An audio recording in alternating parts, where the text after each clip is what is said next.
My friends, we have found out some more information about Fallout 76 and some stuff coming along with it. Let's talk about it.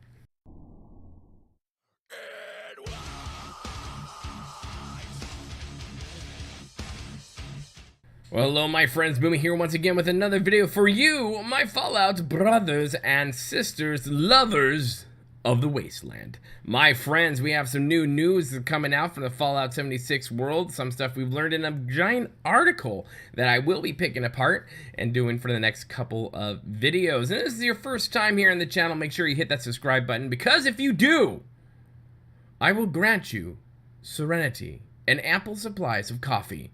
That's right. Don't test it. Just hit the subscribe button. Okay. Well, my friends, we did have some news that came via an article. They went pretty in-depth in a lot of things. Pretty long article, and I will put that down here in the little thingy comment section, whatever thing below. And then we will be picking apart some of the information via the next couple of videos. So today we're pretty much going to talk about the camp system, the workshop, and what happens when you get critically injured, and also about NPCs and why Bethesda, a name I can never pronounce correctly, why they decide not to put humans in it. So let's talk about it, shall we? Shall we? So if you are in a fight, whether it be with an NPC or whether it be in a fight with in a PvP group, you will before you die, you'll get critically injured, and this is a time, I think it's about 30 seconds, maybe more or less, I can't remember. But during this critically injured time, if someone around you spots you, or if another team member has extra stim pack handy, they can revive you so you don't die. But this is on a timer, and if no one gets to you, then you will die, and then you will get to choose the point upon where you want to respawn, and then, well, just go try it all over again and just see what happens. Yeah, I kind of like that. It kind of reminds me of how Fortnite works when you get knocked out, which is kind of like critically hit. You have a certain amount of time to crawl all over the place until someone on your team comes over and heals your butt, and so you can keep on fighting the next day. And I kind of like that. I kind of think it's a good mechanic, so you don't just die automatically. Although there is that one problem, right? The problem of you're not going to see many people unless you're teamed up on the server, and if you do get critically injured, well, chances are the scorched are not going to be reviving you. No, they'll more than likely be eating you. Just saying. That's a thing. Now, when it comes to the workshop within your camp system, your construction assembly mobile platform, they are putting new structures inside this thing, more than what we are used to, like we are in Fallout 4. Some of these structures will help you in resource mining and gathering in this situation. So you put the resource gatherer down on next to a vein, and it will help slowly but surely gather resources for you. So I think that's pretty cool. It's at least a good addition, right? Instead of it just being the plain old usual stuff that we're used to coming out of a workbench, we are at least getting some new things to play with. Now, when it comes to your camp is totally multi-purpose, isn't it, right?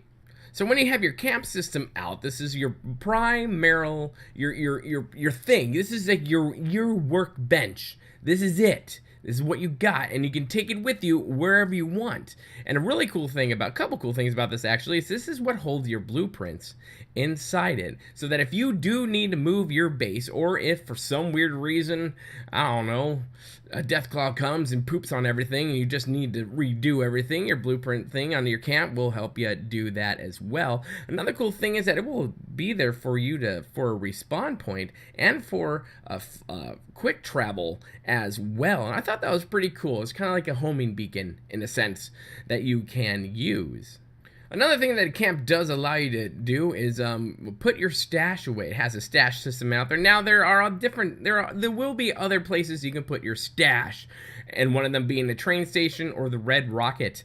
You can put that. Now your stash isn't. And now don't worry. It's not like you have 5 different stashes that have 20 different things in them. The stash system pretty much works like just one giant bank account or one giant storage facility for you to put your stuff in. So no matter where your stash might be, whether you're using your camp system from it, or you go to the Red Rocket, or you go to the train station, everything that you have put in your stash will be in there. So you're not doing the, okay, now where did I put the rad away? No, that's where I put the roach meat. Nah, crap. Where did I? Oh, man, I'm dead now. I wish someone would have revived me. Duh. So yeah, that's not a worry for you to have, and I think that's a great opportunity. That's a great system for them in this game, and it's, you know, it's definitely not one of those like, oh, I lost everything, man, that sucks. I wish oh, hey, my camp system. Hi, camp system. How you doing? Give me my stash, baby. Yeah. Now the really cool thing about the camp system is it's yours. It's yours alone. It is your baby. No one in your team can use it. No one else can use it. It is yours. Now, there are the public workshops, workspaces that you'll have to fight to get to and own, which have some pretty cool things. And that is where you can team up with people to create some awesome things and get some materials and resources. So I like how they made individual things. So you kind of, you know, in a sense, you can build your own base for just you, and you have all the things you need. Or if you find this public workshop, you and your friends can go make musical instruments and pretend you're ZZ Top for a while. Or y'all can make one big ass settlement, and everyone has their own camp systems in there as well. So there's a lot of different ways to do things in Fallout 76, rather than what we're used to, like in Fallout 4 with our settlement building, where it's just us, because you couldn't really multiplay, and it's just you and really, you know, sometimes Piper would use stuff, but she would break it all the time. Then you just get really annoyed. You would fight, and then you would go sleep on a couch. And I'm sorry, that was just really random, and I'll stop now. Yeah, sorry, Piper. Now, when it comes to collecting bonuses in the game, being well rested and well fed, well hydrated, and also well tuned are exceedingly important. Now, with this, you know, going through the wasteland, one of the things they want you to do is want you to also remember is that you are going to get thirsty. You are going to need all the things, and you want to be well rested. You want to have all your hydration up there. You want to be well fed, and apparently you want to play guitar for a while, because by doing that, it does something awesome for you, and you know, the whole world's awesome again and stuff.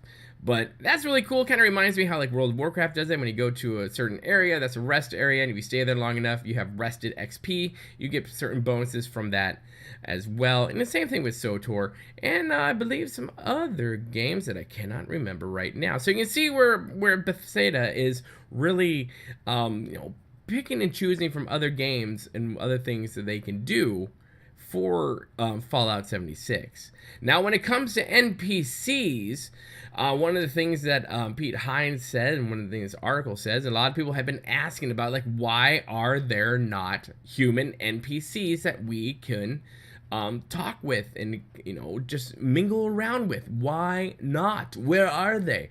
Well, and this is something I've been thinking about too, and this is pretty much the you know, the theory I had as well, is that their main reason for not having NPCs out there is because with the Fallout Shelter 76 Vault, whatever, Vault 76, there you go.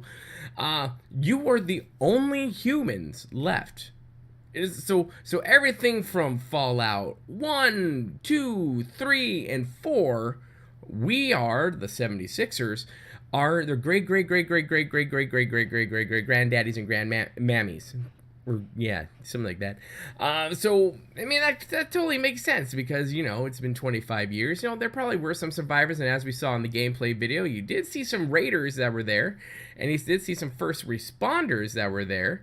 And so I think those questions will be answered a lot as we play the game, when we all get in there and we all delve deep into the lore and what's going on. But I think it does make sense, because everything's like wiped out, right? In your area, everything's wiped out. It's just you. It's you and the rest of the survivors inside the vault that have been handpicked by Vault Tech, because nothing ever bad goes wrong when they do something. I mean, seriously, Vault Tech, holy crap, who trusts them? Man, talk about douchebags. Douche canoe, grab your paddle, Vault Tech. Here's your douche canoe, or something like that. So yeah, I thought that was actually a really good explanation as to why we will not be running into, you know, live NPCs live figures in the game and mainly be dealing with the things that really survived and could survive such a fallout. The metal, the robots out there, who some will be our main quest givers, and the holotapes, and we'll be going through the stories and handwritten notes and letters and stuff like that we will be delving into what these people have gone through and what things they have not finished. And having seen and heard some of the lore that is out there, especially with the Overseer and just some of the other stuff going on in Fallout 76, I'm stupidly captivated, and I can't wait to get in there and just really solve these mysteries and whatnot. Now, I honestly do believe Bethesda has said that they do want to listen to the community, so it would not surprise me at all if somewhere in a DLC down the road, we will get human NPCs, probably from another vault that opened, this, that, or the other thing, or hey, magically, there are survivors, what the hell? It can happen, it's a video game. Free license to do whatever they want, right? Yeah. So that would not shock me if we do end up getting them eventually down the road, especially if the community really backs that play and wants them. So that's some of the news that has come out via this article, which is down there and below. If you want to go through that long read, I'll be doing the other videos on the rest of the things in this article. So my friends, put your comments in the comment section below. Tell me your thoughts. How hyped are you for this game? I am superly hyped for it. I cannot wait to get in. Some people already have early access and they're under NDA, so they can't really talk about it. But the end of the week is coming, which means the Xbox One users will be getting the first entry into open, one might call it an open-ish beta. Yeah, something like that. Anyways, my friends, have a good one. Remember to be kind. It's about community. Hit that like button if you like what you see here, and subscribe to the channel. If you really like what you see here, want to become part of the Boomy Nation family, the freak show of YouTube, the black sheep of gaming.